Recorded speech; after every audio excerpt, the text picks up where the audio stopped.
রাজশাহী বিশ্ববিদ্যালয়ে বঙ্গবন্ধু হল সহ বিভিন্ন হলে অগ্নিসন্ত্রাসের ঘটনায় শিক্ষার্থীরা নয়, বহিরাগত দুর্বৃত্তরা জড়িত বলে মনে করছে কর্তৃপক্ষ।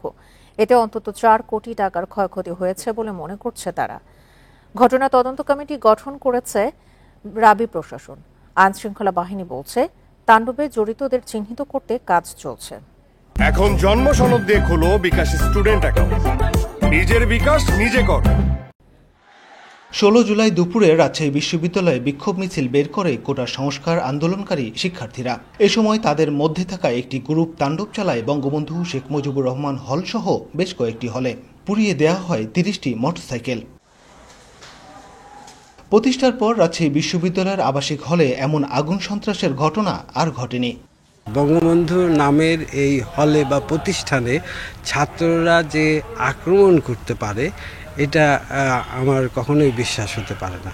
এটা দুর্বৃত্তকারী হিসাবে তারা এই হলে আক্রমণ করছে। উপাচার্য বলছেন, রাজশাহী বিশ্ববিদ্যালয়ে বহিরাগত অনুপ্রবেশ ছিল, আন্দোলনে শিক্ষার্থীদের ঢাল হিসেবে ব্যবহার করেছে তারা। যে কোনো সমস্যায় বহিরাগতদের অনুপ্রবেশ, সেই জিনিসটা এবারও আমরা লক্ষ্য করেছি। এবং যে ভাঙচুর এবং তালা ভেঙে অনুপ্রবেশ করা আপনারা দেখেছেন, তাদের হাতে পেট্রোল ছিল।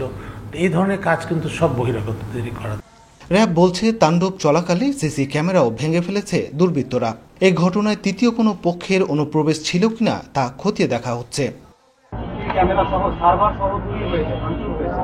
তো এই সকল প্রতিবন্ধকতাকে মাথায় রেখে আমরা আসলে এখনো সিদ্ধান্ত উপনীত হতে পারিনি যে রাজশাহী বিশ্ববিদ্যালয়ের ওই স্পেসিফিক ঘটনাটি আসলে কারা ঘটেছে। তবে আমাদের অভিযান চলমান রয়েছে। ঘটনা তদন্তে 5 সদস্যের কমিটি করেছে রাবি প্রশাসন। তাদের 8 সপ্তাহের মধ্যে প্রতিবেদন দিতে বলা হয়েছে। Mustafizur Rahman, independent news, Rajshahi.